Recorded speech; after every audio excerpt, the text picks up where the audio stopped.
Welcome to Season 2 of Film Fetish. As usual, I'm your host CJ, and to start this season off, I thought I'd mix up some genres. We have horror and comedy. When done correctly, you can have an incredibly enjoyable and memorable film. Look at Shaun of the Dead. Today, I thought I'd look at 5 horror comedies that have gotten my attention for just how bizarre and amazing they are. So let's get started. First up, we have Snatchers, the newest film in this list, and by far the best example of a horror comedy creature feature. Me and my buddy Mark picked this up on a whim from our local Redbox, and we enjoyed every second of its 90-minute runtime. The film has almost non-stop quick-witted dialogue.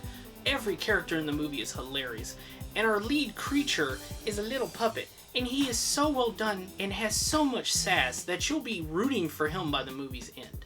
Hell, for a low-budget movie, the giant CG queen monster at the end of it is even amazing looking. Looking at you, CG movies today with large budgets that probably shouldn't have them because you kind of suck.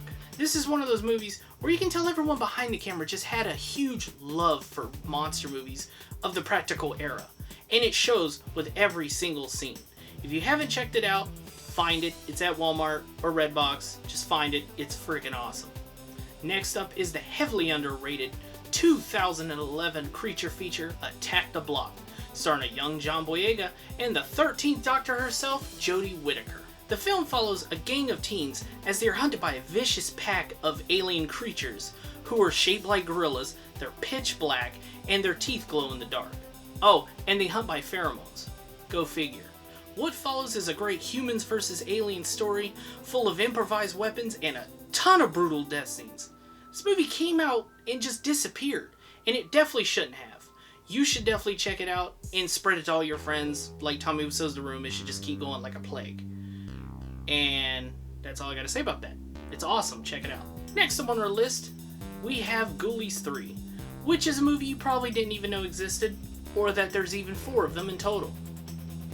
Now, this is the first Ghoulies film to lead more into the intentional comedy territory, and it's also the first Ghoulies movie to be officially rated R.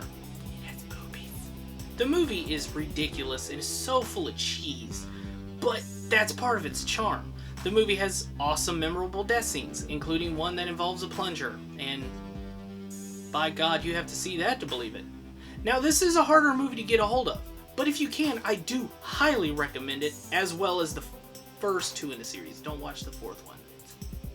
Onward, we go to a movie that is in desperate need of a Blu-ray upgrade. I'm of course talking about Eight-Legged Freaks. It is hard to believe that this monster movie is 18 years old and has only had a single DVD release.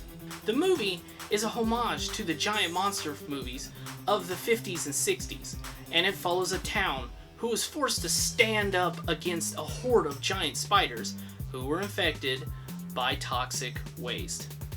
The movie's full of great, campy dialogue. At the time, it had impressive CG. And the best part about the movie, to me at least, is the fact that all the dinosaurs, when they're, struggling to fight off somebody or they're being pulled behind a car, they make Dino the dinosaur noises from the Flintstones, the noises. The movie stars David Arquette and a very young Scarlett Johansson. If somehow you haven't seen this movie in the last 18 years, get on it. Last film of the day is a movie that was doomed to fail from the start. I'm of course talking about American Werewolf in Paris. Oh, I totally do own it. It's a quasi-sequel remake of American Werewolf in London, and by God, there's no way it can hold a torch to that film.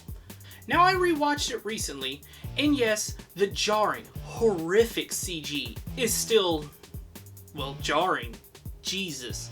But if you can look past that, you have a solid horror comedy. It's well written, its cast is great, and the story follows a group of backpackers who go to Paris for bungee jumping. 90s. Here, our protagonist meets a suicidal Frenchwoman who tries to jump off the Eiffel Tower. He rescues her, and becoming enamored with her, continues to borderline stalk her? What he and his friends don't realize is that they're walking into a nightmare world full of cultish-like werewolves, lots of raid parties, and sweet Jesus, just non-stop French accents.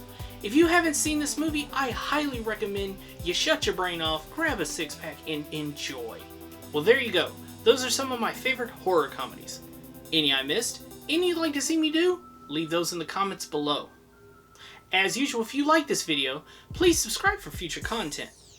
This has been Film Fetish. I'm your host, CJ, and please remember to keep it lowbrow.